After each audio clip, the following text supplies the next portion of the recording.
All right, could I have your attention, please? We're going to call the June 9th workshop to order, please. And if you will stand with me and say the Pledge of Allegiance.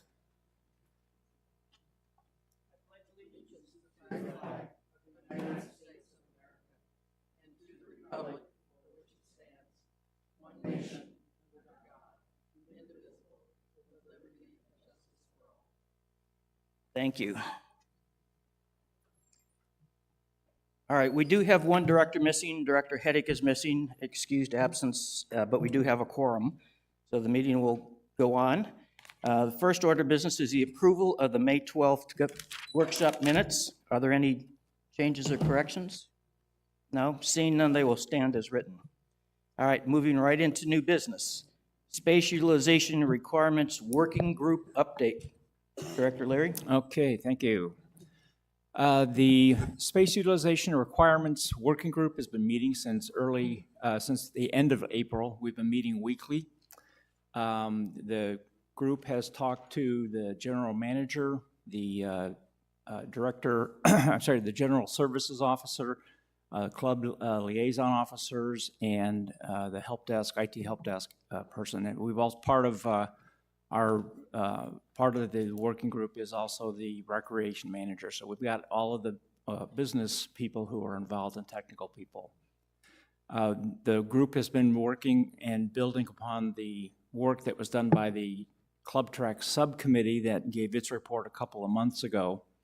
And what this working group is all about is about defining requirements for a system that will help us track space utilization as well as club participation. It is not about who's going to be in what space and who's going to get moved into what space, that kind of thing. Those are very tactical decisions. This is more of a strategic decision about what we need to do in order to run the business of making sure that we're using our facilities effectively. So as a result of all of the work we've done, we've got over 100 requirements that have been prioritized. We've categorized them or prioritized them as A through D, where A is a must-have, B is a nice-to-have, C is a can do without, and D is out of scope. So we've prioritized all of those, and the group is currently working on the report and recommendations. Then the group is on target to deliver that at the end of this month. Any questions from the committee, from the board, sorry. Board? Okay, we'll look forward to that report, Jack. Recommended discussion, revised sports pavilion bowling policies, B1 through B4, redlined. Director Vines? Thank you, President Hurley. So at the June 7th Sports Pavilion meeting, we presented with the committee and to the community, all 4 policies were redlined. And let me just go over a little bit of B1, B3, and B4. All we did was there were no changes to these policies. We just simply changed the language of the policies to make it easier to understand and follow the policies. So all 3 of those policies, B1, B3, and B4, were endorsed by the committee and are recommended to move forward. We'll ask for questions first. Oh, okay. If you want to go ahead. Anyone have any questions on B1, 3, and 4? It was unanimous. Dick does. I do. Okay. Maybe you can help me on this, Lisa. Okay. And maybe this is just a formatting thing. On which policy? On B1. Okay. Oh, wait a minute. Did you say policies B1, policies B2? B1, B3, and B4. Okay, never mind. Sorry. I'm good. Okay. Okay. So, All right. Go ahead and make the recommendation. okay. So if we can go ahead and make the recommendation to move B1, B3, and B4 forward to the June 22nd governing board meeting for approval. It was unanimous by the All committee. right, do we have consensus to do that? All right, we'll move them forward to the meeting. Thank B2? With B2, the only change, there was some change within the policy, again, with just language change, but also the one change we added was there was always an age for senior non-resident bowling of 45 years old, and it was always in effect, but it was never in writing anywhere, so we added that to the policy, so it would be clear for the staff would have it in writing. And where is that? It's in 1.0. Senior non-residents are defined as those individuals 45 years of age or older. And what about More. 4.2? And 4.2, we added a sentence that the residents that were in attendance, and there were over 100 of them, the concern was that there would be residents coming in with large groups, and they would tie up lanes. So we came to consensus that we would add a sentence that simply said, in a group of 6 or less, including the bowler, at least one person must be 45 years of age or older. Period. Okay. You ready for questions? Sure. All right, we have any questions? Director Rhodes. Lisa, you may have, maybe I'm the only one that doesn't understand this, but senior non-resident bowlers must purchase a senior non-resident card. Correct. Would you explain that to me? That has always, we've always had that. That's been effect in order to bowl. Bill, do you want, I see your hand going up. Did you want to say something? I know your hand is going up, and It really wasn't, but I don't know. I hate to not let you speak because But your the- hand is, the non-resident card is affiliated with bowling leagues, Mhm. and that's associated with the rates that they pay. So it's a bit of an equivalent or a balancing. It would be comparable in golf to Correct. our non-resident card that they, correct. good, thank you very much. Correct. Any other questions? All right, would make your recommendation again, Lisa? Thank you. So the committee, it was unanimous by the committee that we make the recommendation to move this forward to the June 22nd governing board meeting. Okay, we have consensus to move this forward to the meeting for a vote? Yes. All right, we'll move this Thank forward you. to the meeting too. All right, Lisa, you have another one? I do. Let me get these papers out of my way and we'll move forward with that one. So I think Martin, do we have a slide we're going to put up or no for the next one? Or here? Okay, thank you. There we go. Perfect.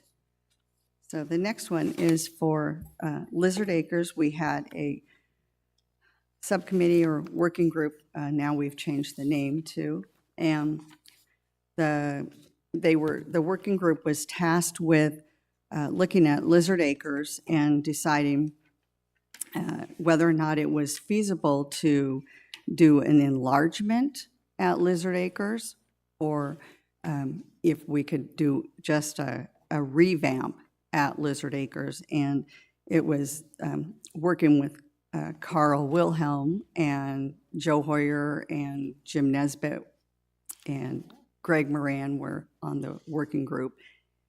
And the determination was made that there could be no enlargement, because to look at an enlargement of Lizard Acres was going to be several $1 million, because we would have to step up with Maricopa County. Bill, what was that?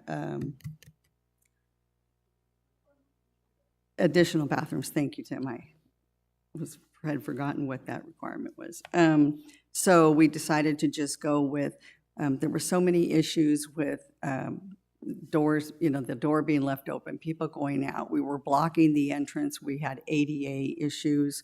So we needed to be able to standardize with the tables and have the tables where they could just be set and not move. The bar was an issue. There was not enough there was not enough servers. We needed to add another serving location. So if you look at the layout, we have relocated the darts, and we've made the bar longer, and we've made the table stationary. Carl has really put in a lot of work with the committee and coming up with this concept. It does not add any capacity, that additional capacity, but it will help us with our ADA requirements and keep us in compliance that way, which is extremely important for us. People were moving the tables. This is a problem. So this will help us with that longer bar. It now will give us 2 servers. It solves a lot of our problems with Lizard Acres being so popular with this entertainment. So it's the recommendation of the committee. I'm going to do an FR1 and present it to Carl, and I would make a recommendation that we move it forward to the governing board meeting. Okay, let me just explain what FR1 is. FR1 is a capital project request form that must be filled out. There's a deadline for this of September, so that's why it's being worked on now while the committee is still available. This will be put into the regular capital budget project for the year 24-25. 24, 25. Right. Correct. Okay. Any other questions about this? Dick? I don't know if I should refer this question to you, Chairman Hurley, or to Director Vines. I am a proponent of this. I think this is a really good idea. I think it's a clever construct, a reconstruct of this. The only concern I have is, and I think it's a fairly significant concern, is our real issue is on Friday night.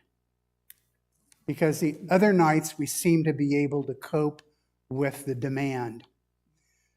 So maybe in addition to this, because I think this is warranted, in addition to this, we talk about restrictions. And this is the general tone that we've been hearing from our homeowners, that we want to make sure that our homeowners and residents of Sun City West have priority. So if we're getting people that are not necessarily homeowners, but are friends of the homeowners here, then the question I would ask is, are we doing the right thing? Maybe we should talk about a second issue of restriction or access to it. And Tim, I don't know if that's something that we bring up later. No, let me address that. This has come up in a couple of different areas for golf and particularly for the bowling and sports pavilion on how we deal with outside people. I mean, I think it's going to be a topic next year of how do we expressly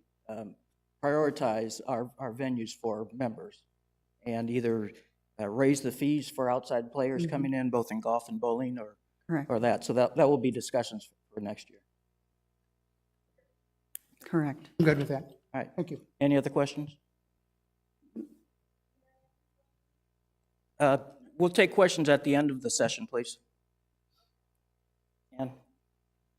In regard to what Director Rhodes was saying about us being so busy on Friday nights, I know that that's often a time when we have a band and we've got the dance floor up there, but is there ever a time when there's not a band, if we could add more tables and chairs just on an ad hoc basis?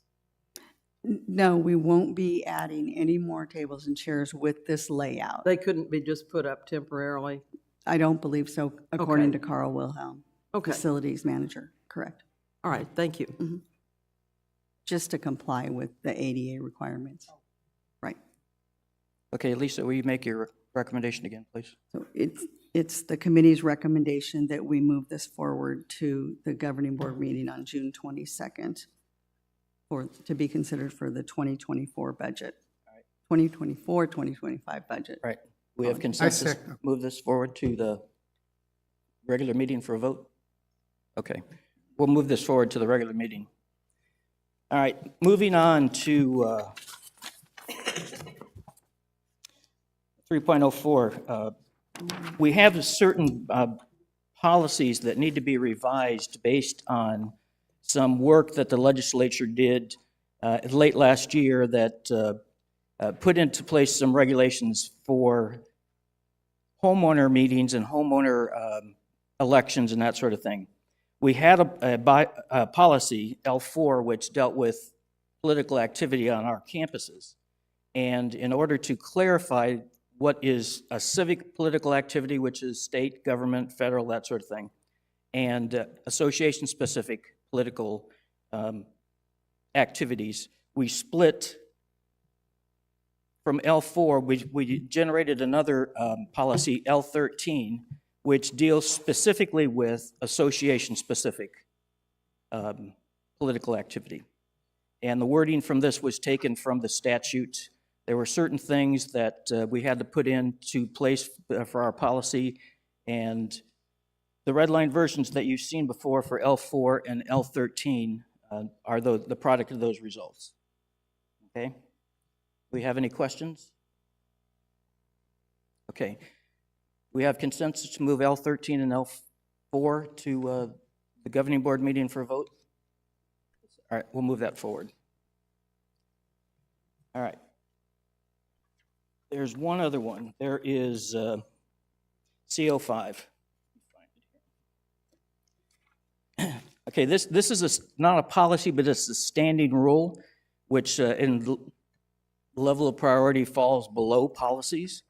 And basically, we had a standing rule that dealt with committees and subcommittees. And there was a lot of confusion as to what we actually had to do in subcommittees as far as open meeting rules. And the statutes, 1804, deal with regularly scheduled meetings and committee meetings. And this working group, or the subcommittees, were really an ad hoc type of situation. They were not regularly scheduled. They had a distinct purpose, and when that purpose was over, they were disbanded. So what we did is we pulled the language for the subcommittees out of the other standing rule, and we generated we made it a policy statement, CO5, which goes with committees, okay? And the purpose of this was to differentiate. The wording subcommittee was confusing to some people because they automatically thought it fell in the same category as the other regularly scheduled meetings, which they don't. So we're changing the wording to working groups, okay, to eliminate that confusion, and the policy CO5 is the result of that. And it gives specific reasons why a working group should be generated and what the working group should do and that sort of thing. So you've had a chance to look at this. Are there any questions on CO5? No? All right. Do we have consensus to move CO5 to for a vote to the general meeting? Yes. Okay. We'll move that to the general meeting. All right. Quick work. We'll have director comments. Roberta, do you have any comments? Harry? Lisa? No. Jack? Ann? Dick? No, thank you. Okay. All right. We'll open it up for public comments. So if you want to ask your question now, come on down to the microphone. Give us your name, your rec card number, and sign in if you would, please.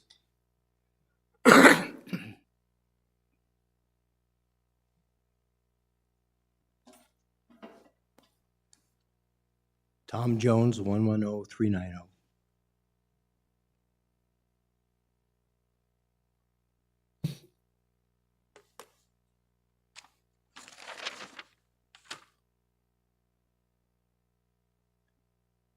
Show and tell.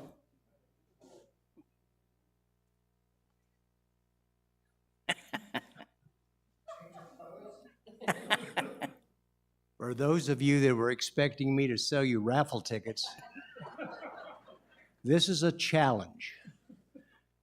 We're working with a nonprofit called Get Sneakers, or Got Sneakers, a sneaker recycling organization. Did you know that more than 300 million pairs of shoes and sneakers end up in landfills every year?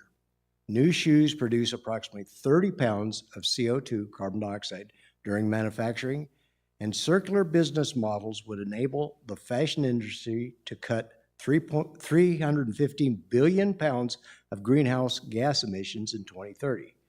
When you partner with Got Sneakers, you're helping keep waste out of landfills, supplying the circular economy with pre-loved, like that one, sneakers to restore and reuse. If your footwear is heavily used and damaged, it will be recycled to reuse materials or to convert waste into reusable energy.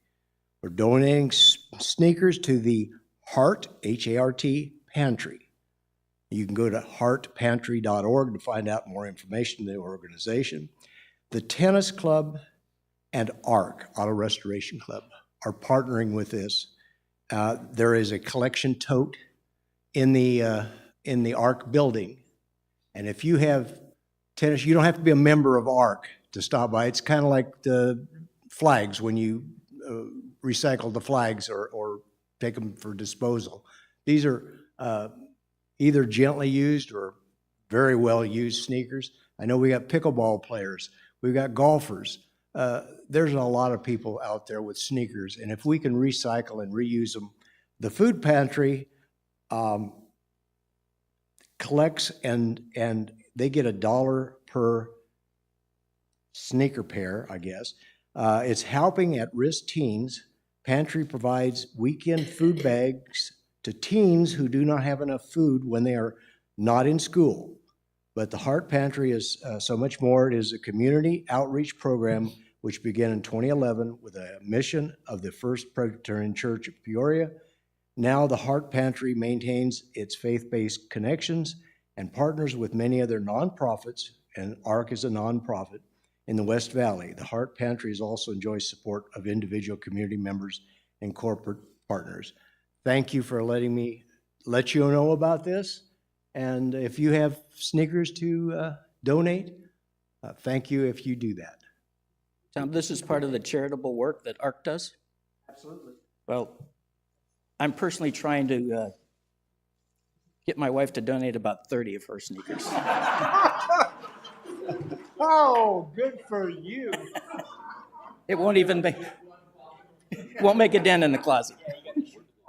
Tom, I think that the pair I have on may qualify for those. Tim, can I point out that you realize this is live on YouTube? Hi, I'm Veronica Karaback, and I was, Correct number, please. Correct Pardon? number. 125281. Okay, thank you. And when you showed the lizard acre diagram, I didn't see the shuffleboard. Is that moving out of there? I don't think there's any intention to move No. shuffleboard out. There's no intention to move it out. Okay. But it's just not in your diagram? It's in there. Oh, I didn't see it. Yeah, I'm it's sorry. in there. Where is it? Let me 'Cause pull it. I Mark, see where you can- moved the darts to. Oh, okay. Well, it came, at Wednesday's meeting, this did come up, and Carl said it is definitely not moving out. Okay. So- I'm sorry, usually I'm working, so I don't get to No, come to no, many that's meetings. perfectly fine, absolutely fine. And you can always watch them live, on YouTube, not live, where you can review them at any time on the YouTube. But it is definitely, we had the discussion because it came up several times. So Okay. it's absolutely not moving because we came to the conclusion it needs to stay in there. And you mentioned that the tables are going to be stationary, so you're not going to be able to move them? No, None of the tables are going to be able to be moved? no, So like if you have a group of 20 people, nope. you're just going to pick, Yep, okay? The tables aren't intended to be moved. They're going to be much heavier, so they can't be Right. scooted all together and form big Right. banquet level. we're going to have some of, if you saw, some of the tables are, they're going to be longer tables so you can have your larger groups. But that was the problem to start with, where, we brought in a lot of the 6-footers, and we put them together in groups of 2 and 3, so you could have your larger groups, but then people were moving them around, and that created our ADA problem. So, they were blocking the exit, and so it really created a big problem for us all around. So. Okay. And then I tried to get onto the documents, but it says the site doesn't exist. Oh. Yeah, so, What, the document site where? The board docs? yeah. Oh, okay. Karen Karen Ripken over there, if you see Karen, she'll kind of wave a little bit, but after the meeting, if you don't mind seeing her, Sure. she'll help you get on board docs. Sure. So what you were, under the politics section, you were talking about L13 and L14. What is that?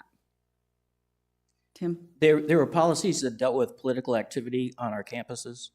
There What were kind- certain, well, we had to split it because it was all-inclusive before, but the legislature passed rules that said association-specific political activities have to be allowed to do certain things. So that's what we did. We split it into 2 policies, one for civic political activity and one for association-specific activities, elections, recalls, ballot initiatives, that sort of thing. So nothing's really changed, you just split the 2 sections. So everything's still the same. Well, no, there are some changes because we had to put in some of the language from the statute itself for the association-specific. So like, Because- what are those changes? It basically says that that we cannot prevent people from meeting in our common spaces, that we can develop rules for people to do that, and it gives people, it's pretty long and involved. If you want to read it, it's 1808, Title 33-1808 of the Arizona Revised Statutes. It deals with signs in people's yards. It deals with signs on people's windows in their houses and things like that. It's fairly technical, but it's all there. Okay, thank you. Okay.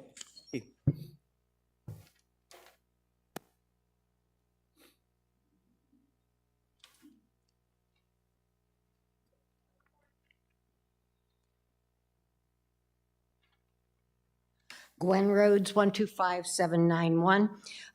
This last week's Independent had an article where the Sun City, their CC&Rs were not strong enough to keep sober housing, and that's the definition that it used, out of their community.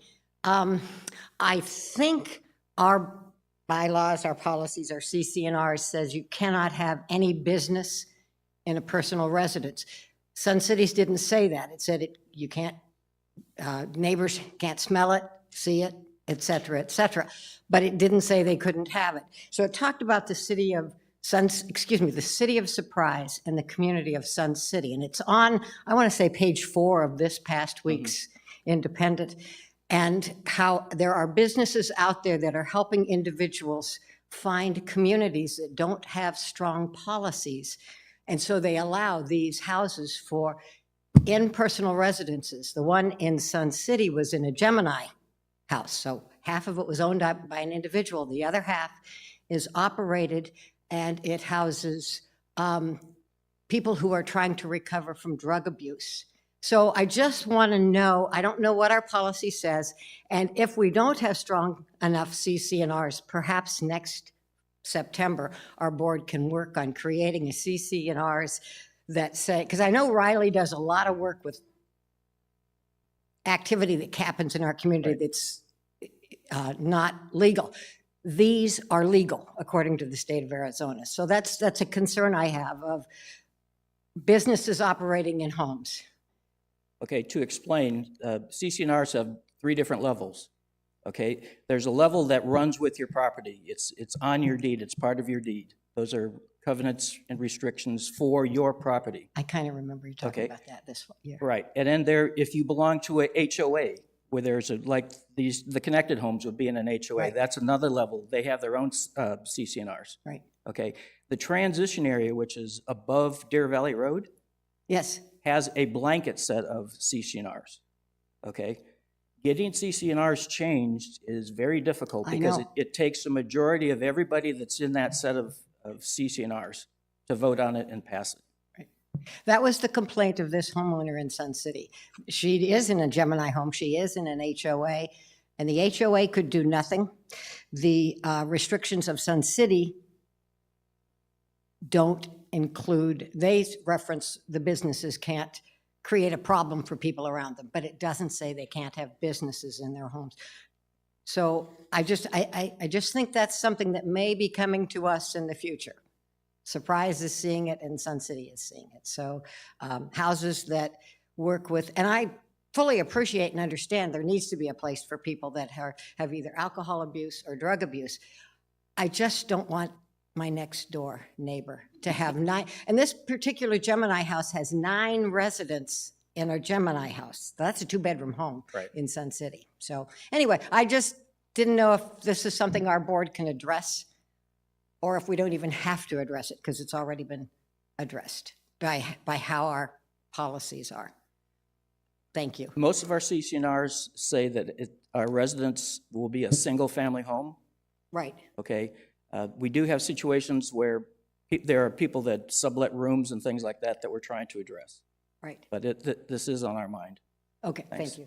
Thank you, Glenn.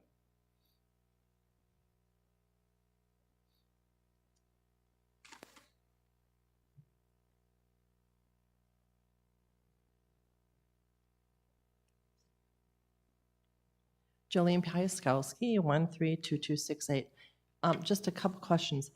The L4 had, if you were doing any recalls and anything, you had to report to Karen and tell her where and when you were going to be. That was in the L4. Right.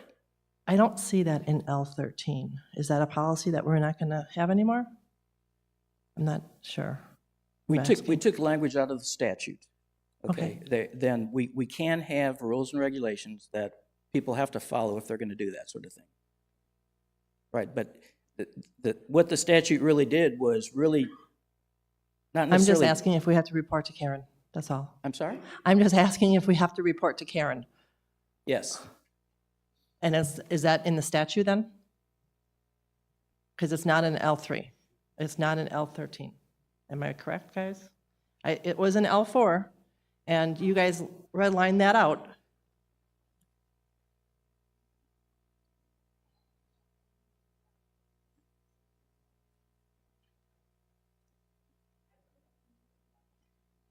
The association may adopt reasonable restrictions for the use of association common properties. Okay, we're not talking about going into our facilities. Correct. This is just common properties. Right. Except it may not prohibit or unreasonably restrict a member's ability to peacefully assemble and use the common areas of the property. Okay, there is another policy, and I don't know the reference for it right now, but about distributing literature on the campus. Uh-huh. So I'll have to look at that. I can't pull that up right now. Okay, I'm just making sure that, because that was redlined in 04, that we don't have to report to Karen if you're going to do anything like that. So you just need to get back to me, Tim, and let me I'll know look into where it. it's at. I mean, and if it's not at, I think as a governing board, you guys would want to know that, or Karen would at least want to know that. So I would think maybe you need to put it back in the 13. Okay, Bill's telling me it's in the bylaws under elections and recalls. Okay, that's fine. Okay, then this question is going to Jack, and I don't know if I can ask him this or not. Ask the questions to me. Okay, so at the Charter Club Committee meeting, he had his RRMPs up that the committee it didn't appear that the committee went through them. And so they were correcting them as we were going through them, okay? So, which is fine, I guess, but he didn't let questions to be asked under each individual one, like Lisa did at the sports pavilion. Right. That's at his discretion. Okay, so, and then he also said that he was going to have his committee meeting, and then he would have an RRP meeting. And the fact of the matter is, he said after the committee meeting, if he had time, he would have to do RRPs. You know, as a community, I would think that we would just want a meeting for RRPs and just a meeting for chartered clubs, because that's 2 meetings that everyone has to come to. But most of your charter clubs are just, they're interested in what's going to be rewritten in the RRMPs. So I don't know if you can direct him to ask him that, because yes, the first meeting this week, we had people that like knew what we wanted to talk about, but it was like he went to 1.1, 1.3, and then it was like, okay, you as an audience member have to keep track of that, right? And then when they talk about it, they're like, well, what was that? What did it say? What did it say? And then you have to find it back on the screen. So just asking if we could make it a little bit more convenient for your audience. So when he does go through his RRMPs, after each one, he can see if there's questions and then move on. Okay, thank you for your comments. Agreed? Okay. Any other member comments? All right, we're going to adjourn the meeting at 9:36.